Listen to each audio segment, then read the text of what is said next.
नमस्कार दोस्तों। कुछ बातें सामने आ रही थी कि सर ये वर्ब्स कितने प्रकार की होती है, हम तो इस चीज़ में कंफ्यूज हैं। तो चलो वर्ब्स को लेकर कुछ एक टॉपिक तैयार करते हैं। हम बात करते हैं वर्ब की। और वर्ब को हिंदी में कहते हैं क्रिया। कि सर वर्ब कितने प्रकार की है, इस चीज़ को सोच करके हम बहुत ज़्यादा परेशान हैं। तो मैं वर्ब के बारे में बता दूं थोड़ा।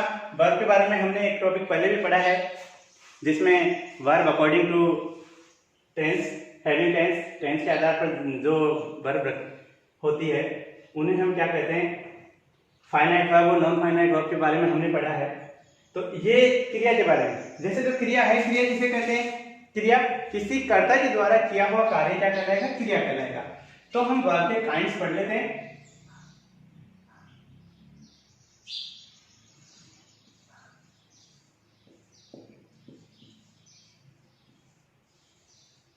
काइंड्स सबसे पहले चीज पढ़ते हैं हम वर्ब काइंड्स में। नंबर 1 कि वर्ब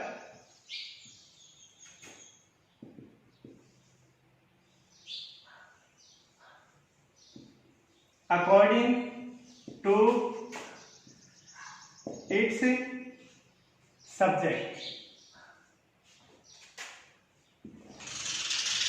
या फिर हम इसको नंबर भी बोल सकते हैं। इट्स सब्जेक्ट या नंबर। कैसे? देखिए, सब्जेक्ट कितने प्रकार के हो सकते हैं, सॉरी नंबर कितने प्रकार के हो सकते हैं? 2 प्रकार के। कैसे? जैसे देखो,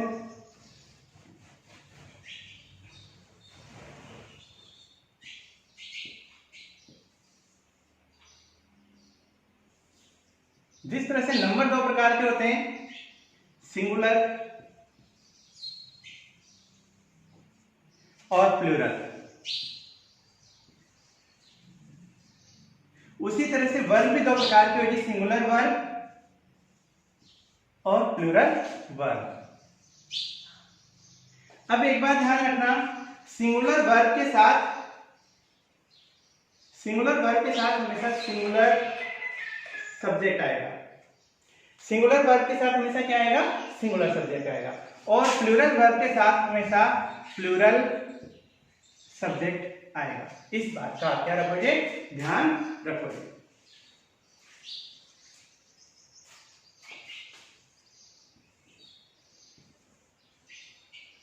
ये बात हो गई हमारी verb according to its number के आधार पर क्रिया के प्रकार कितने? 2। सिंगुलर वर्ब मतलब एक वचन क्रिया, और दूसरी है प्लूरल वर्ब, कहने का मतलब बहुवचन क्रिया। नंबर दूसरा हम देखते हैं, वर्ब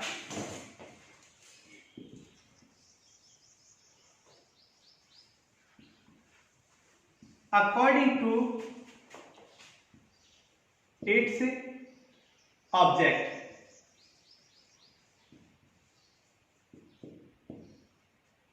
इसके ऑब्जेक्ट के अनुसार वर्ब कितने प्रकार की होती है? ऑब्जेक्ट के अनुसार वर्ब देखिए, हम देखते हैं यहां पर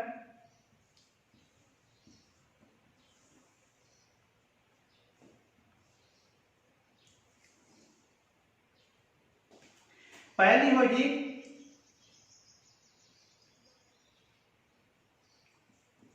ट्रांसटिव।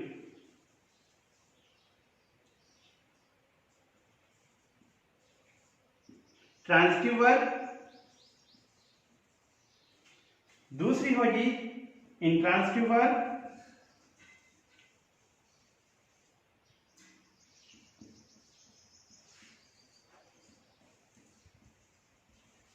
और तीसरी होगी डाइट्रांसटिव वर्ब।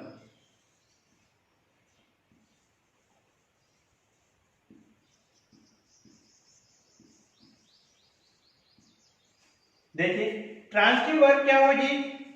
ट्रांसटिव वर्ब के बाद हमेशा ऑब्जेक्ट आएगा, इस बात का ध्यान रखना। और इंट्रांसिटिव वर्ब के बाद ऑब्जेक्ट नहीं आएगा। और डाई ट्रांसिटिव वर्ब के बाद दो ऑब्जेक्ट आते हैं। कितने? Double object. दो ऑब्जेक्ट होते हैं तो वो क्या होगी? डाई ट्रांसिटिव वर्ब कहलाएगी। तो ये बात हो गई हमारी। जैसे देखो ट्रांसिटिव वर्ब क्या होती है, जैसे उदाहरण देख लेते हैं इसका number example.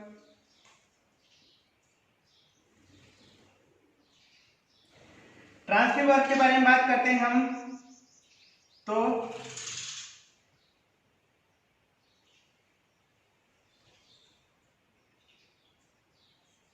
he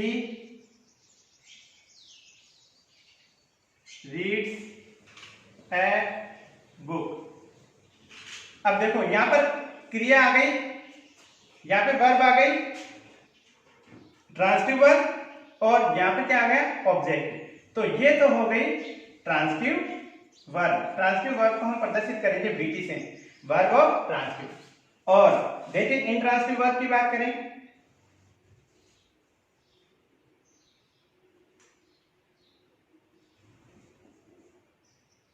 I am a doctor। अब देखो यहां पर एम आ रहा है और एम के बाद क्या है? डॉक्टर। थोड़ी डॉक्टर है तो डॉक्टर ऑब्जेक्ट थोड़ी है, ऑब्जेक्ट नहीं है तो सब्जेक्ट कॉम्प्लीमेंट्री है। तो यहां पर ये एम क्या आ गया? Verb intransitive. नेक्स्ट देखो ditransitive, he gives her a rose। अब यहां पर ऑब्जेक्ट कितने हैं? हर भी आ गया, एरोज भी आ गया। ये हो गया डायरेक्ट ऑब्जेक्ट और ये हो गया इनडायरेक्ट ऑब्जेक्ट। तो ये वर्ब कौन सी हो गई? डाई ट्रांसिटिव हो गई, वर्ब ऑफ डाई ट्रांसिटिव। तो इस तरह से हमें वर्ब का ध्यान रखना होगा। अब नेक्स्ट बात करते हैं हम, यहाँ पर थोड़ी सी बात समझ लेते हैं कि सर वर्ब दो प्रकार के होते हैं, इसमें दो ऑब्जेक्ट की बात की जा रही है, तो दो ऑब्जेक्ट कौन कौन से होते हैं। अब मैं बात कर रहा था यहाँ पर डाई ट्रांसिटिव वर्ब की, कि इसमें दो ऑब्जेक्ट होते हैं। तो ऑब्जेक्ट डबल ऑब्जेक्ट कैसे होते हैं उनको देख लेते हैं एक बार।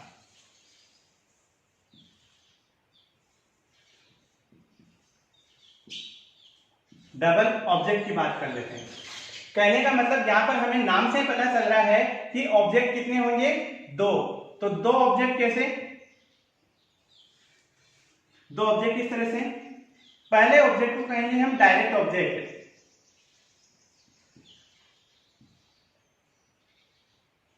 पहले ऑब्जेक्ट को कहेंगे हम इनडायरेक्ट ऑब्जेक्ट, पहले ऑब्जेक्ट को हम कहेंगे इनडायरेक्ट ऑब्जेक्ट,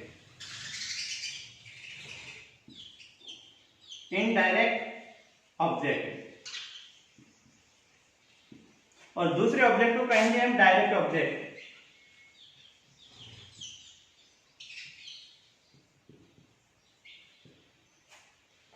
एक बात का ध्यान रखना, डायरेक्ट ऑब्जेक्ट लिविंग बीइंग्स होगा, या इसे हम हिंदी में कर सकते हैं सजीव व्यक्ति, सजीव के बारे में जो यूज किया जाता है। और इनडायरेक्ट ऑब्जेक्ट कोई भी निर्जीव वस्तु हो सकती है।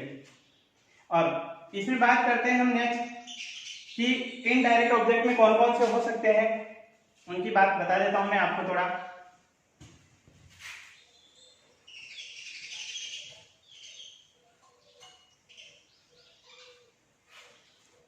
इनडायरेक्ट ऑब्जेक्ट में देखिए,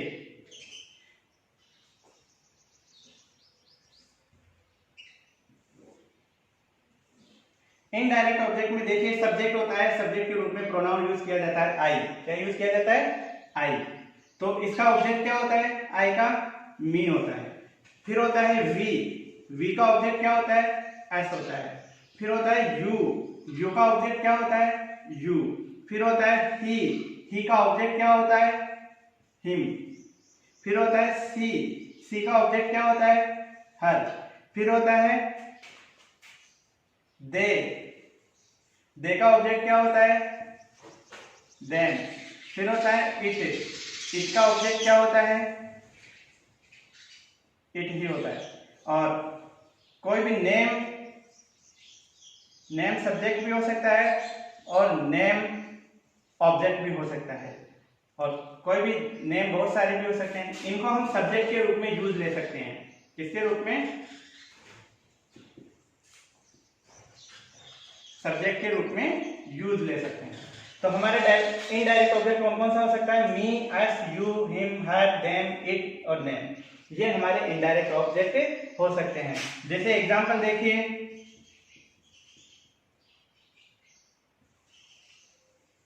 रमन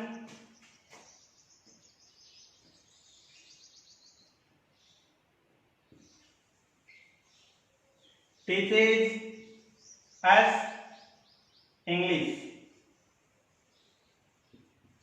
अब यहां पर एक बात देखिए, टीचीज वर्ब आ गई है और वर्ब आ गई, यहां पर अस आया, तो अस कौन सा ऑब्जेक्ट हुआ, इनडायरेक्ट ऑब्जेक्ट, और इंग्लिश कौन सा ऑब्जेक्ट हुआ, डायरेक्ट ऑब्जेक्ट। अब तो वर्ब कौन सी हो गई, ditransitive verb, ditransitive, हाँ ditransitive verb, verb of ditransitive, BDT के रूप में हम इसको प्रदर्शित करेंगे।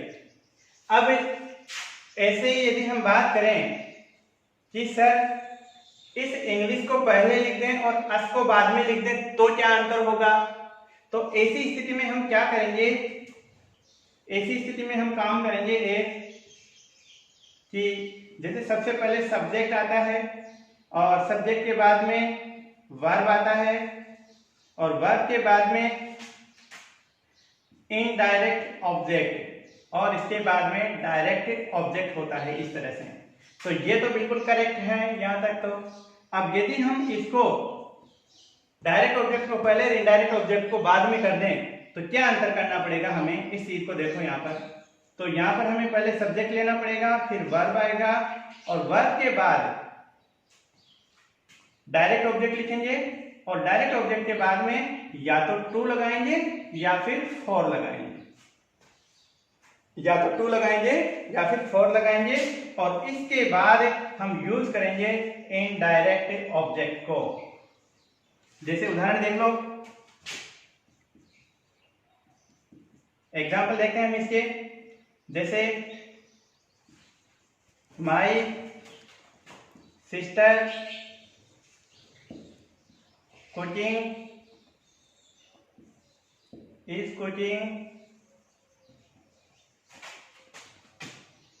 मी फूड। एक सेंटेंस तो ये हो गया, और इसको चेंज करके लिखते हैं इस वाले में। तो कैसे लिखेंगे, माई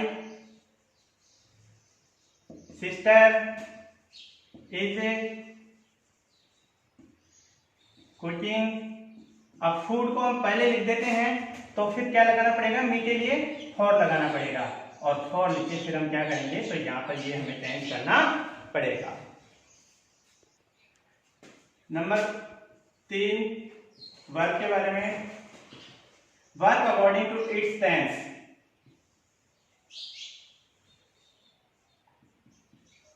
अकॉर्डिंग टू हैविंग टेंस।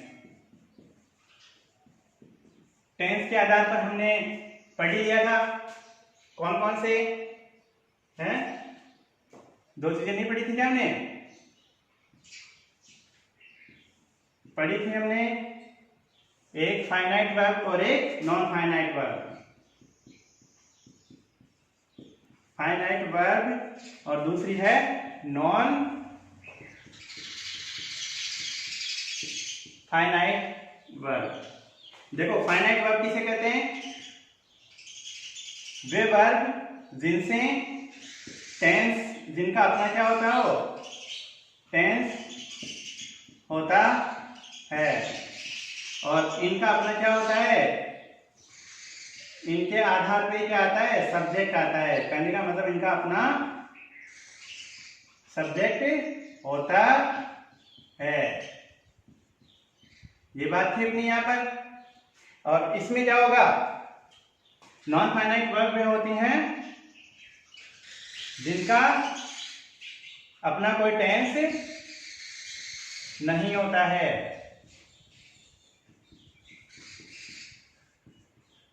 और दूसरी बात हमने इसमें करी थी कि ये सब्जेक्ट के आधार पर नहीं होते हैं। कहने का मतलब इनका अपना कोई सब्जेक्ट नहीं होता है। इनका अपना कोई सब्जेक्ट नहीं होता है। अब फाइनाइट वर्ब की एक बात और पढ़ी है हमने। कौन सी बात पढ़ी है बताओ तो बताओ। फाइनाइट वर्ब की बात हमने पढ़ी है कि ये एक सेंटेंस में केवल एक ही यूज होंगी और इनका एक सेंटेंस में कितनी भी यूज हो सकती हैं। सेंटेंस में no limitation.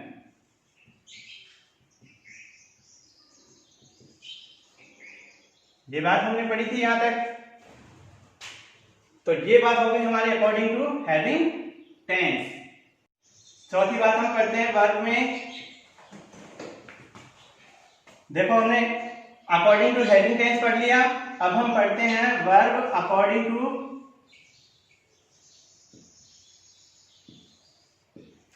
It's voice. Voice के आधार पर वर्ब का प्रकार। तो कैसे होगा भाई? वॉइस के आधार पर, वॉइस आपको पता ही है कितने प्रकार के होते हैं। कितने प्रकार के होते हैं बताओ। देखिए आपका जाना पहचाना है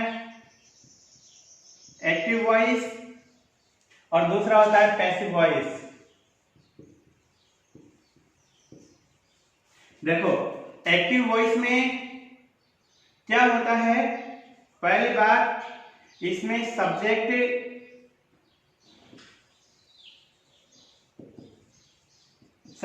एक्टिव होता है। और इसमें किसको एक्टिव करना होता है? ऑब्जेक्ट को।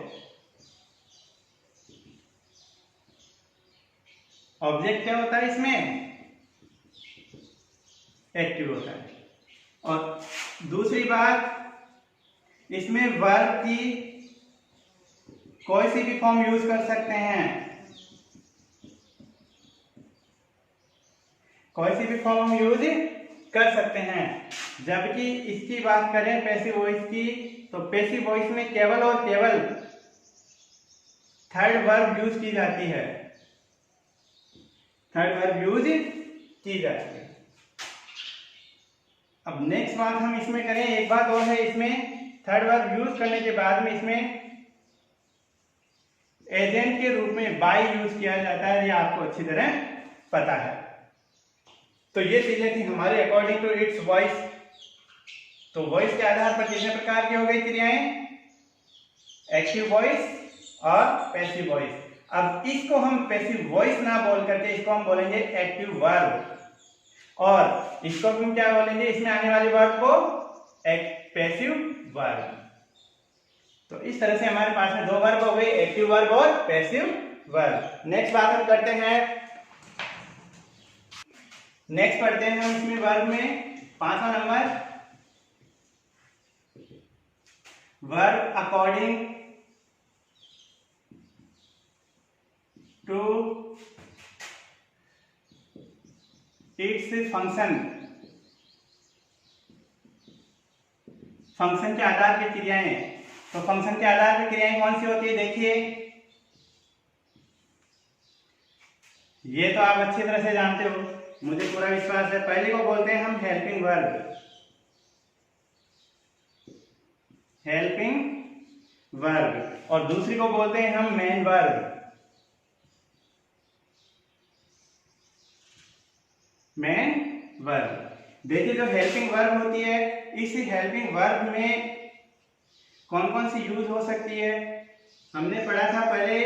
एक तो इसमें बीटी वर्ब यूज हो सकती है। बीटी वर्ब यूज हो सकती है। तो बीटी वर्ब कौन कौन सी होती है? जिसकी फर्स्ट वर्ब होती है इज, एम, आर। और इसके बाद में यूज हो सकती है इसमें डू वर्ब।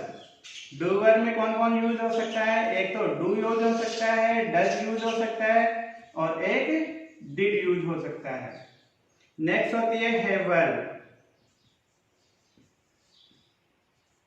तो हैव वर्ब में कौन यूज होगा, हैव या हैड। और मॉडल्स भी टोटल मॉडल्स इसी में यूज होते हैं। मॉडल्स भी हेल्पिंग वर्ब के रूप में यूज किए जा सकते हैं। नेक्स्ट हम मेन वर्ब की बात करें तो मेन वर्ब कौन कौन सी होती है, देखिए मेन वर्ब होती है first verb,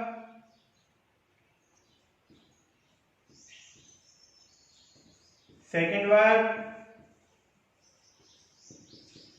third verb, fourth verb and fifth verb. देखिए फर्स्ट वर्ब का तो आपको पता ही है, फर्स्ट वर्ब के साथ में एक चीज और होती है, जो फर्स्ट वर्ब में एस या एस जोड़ते हैं वो चीज। और second verb, third verb, fourth verb. Fourth verb क्या होती है, फोर्थ वर्ब होती है कौन सी, प्रेजेंट पार्टिसिपल। और प्रेजेंट पार्टिसिपल वर्ब में आईएनजी फॉर्म को बोला जाता है। और ये क्या होती है, टू इंफिनिटिव। टू और फर्स्ट वर्ब को हम क्या बोलते हैं, फिफ्थ वर्ब बोला जाता है। अब बात करते हैं थर्ड वर्ब की। और तो थर्ड वर्ब कब आएगी, सेकंड वर्ब हमेशा अकेली आ सकती है, इस बात का ध्यान रखना। फर्स्ट वर्ब भी अकेली आ सकती है, कहने का मतलब फर्स्ट वर्ब और सेकंड वर्ब के साथ में हेल्पिंग वर्ब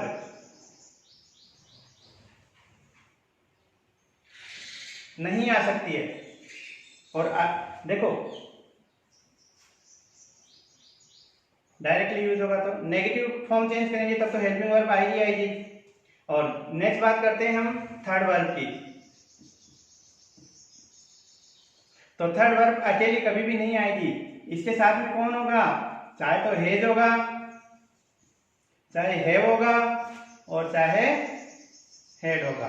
तीनों में से एक चीज जरूर आएगी, तब जाके उसको थर्ड वर्ब माना जाएगा। क्योंकि कुछ फॉर्म्स ऐसी होती हैं जिनमें सेकंड फॉर्म और थर्ड फॉर्म एक जैसी होती हैं, तो उनमें हम वर्ब को कैसे पहचाने, उसमें वर्ब को पहचानने का सीधा सा तरीका है कि वर्ब से पहले हेड लगा हुआ है तो वो थर्ड वर्ब है, अन्यथा वही सेकंड वर्ब है। नंबर 6 देखते हैं हम इसमें वर्ब में।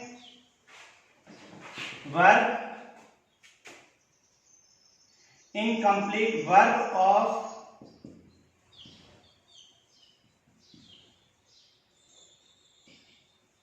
इनकम्प्लीट प्रेडिकेशन।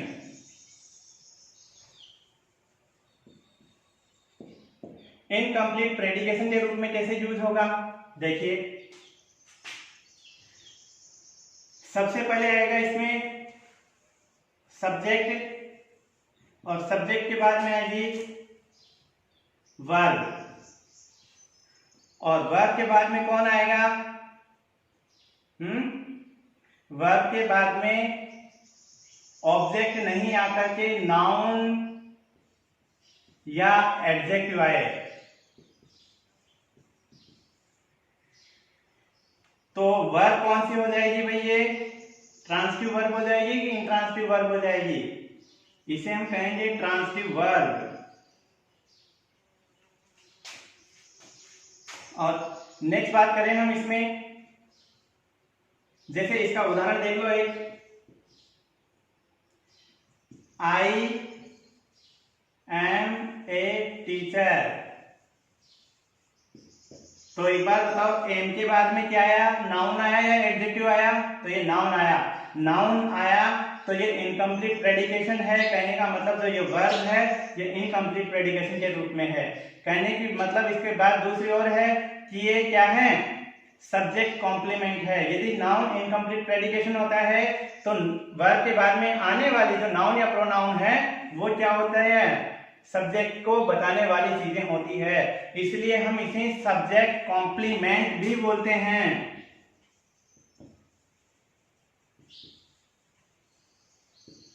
सब्जेक्ट कॉम्प्लीमेंट भी बोलते हैं। तो कहने का मतलब सीधी सी बात यह है कि वर्ब के बाद में कोई भी नाउन आए तो उसे क्या कहेंगे, हम सब्जेक्ट कॉम्प्लीमेंट बोलेंगे। नेक्स्ट देखो, जैसे ही इज थर्स्टी, अब थर्स्टी कौन है भाई? ही। तो ये क्या हुआ? इसका एडजेक्टिव हुआ। तो ये भी क्या हो गया? सब्जेक्ट कॉम्प्लीमेंट हुआ। तो नाउन या एडजेक्टिव दोनों में से कोई भी चीज हो सकती है।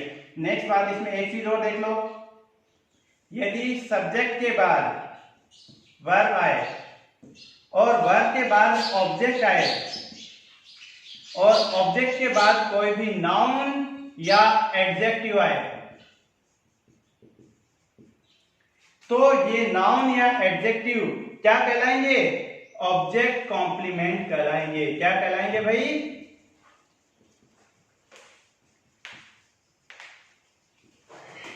ऑब्जेक्ट कॉम्प्लीमेंट कहलाएंगे। जैसे देखिए, ही gives a rose। अब ये तो क्या हो गया? he gives a rose। या फिर इसको थोड़ा यहां पे चेंज करते हैं, he gives her a rose। तो यहां पर क्या हो गया? देखो, वर्ब के बाद में क्या आया? ऑब्जेक्ट आया, और फिर क्या आ गया? नाउन। क्या आ गया? नाउन। तो ये क्या हो गया? ये किसको दे रहा है? हर को दे रहा है। रोज किसको दे रहा है? हर को। उसे दे रहा है, लड़की को दे रहा है। तो ये रोज क्या हो गया यहां पर? ये हो गया ऑब्जेक्ट कॉम्प्लीमेंट। तो आपको यहां पर दो चीजें और एक्स्ट्रा पढ़ने को मिली होगी कि सब्जेक्ट कॉम्प्लीमेंट क्या होता है और ऑब्जेक्ट कॉम्प्लीमेंट क्या होता है। इस तरह से हमने वर्ब के कितने प्रकार पढ़ लिए? 6 प्रकार पढ़ लिए कि वर्ब कितने प्रकार से देखी जा सकती है? 6 प्रकार से। तो अब कंफ्यूज मत होना कि वर्ब कितने प्रकार की होती है। ठीक है, तो ये बातें रही हमारे वर्ब के बारे में। पहला टॉपिक हमने पढ़ा verb according to its number. दूसरा टॉपिक हमने पढ़ा verb according to its object. तीसरा टॉपिक हमने पढ़ा वर्ब अकॉर्डिंग टू टेंस। चौथा टॉपिक हमने पढ़ा verb according to its voice के आधार पर। और चौथे के बाद में हमने 5 बार पढ़ा verb according to its okay.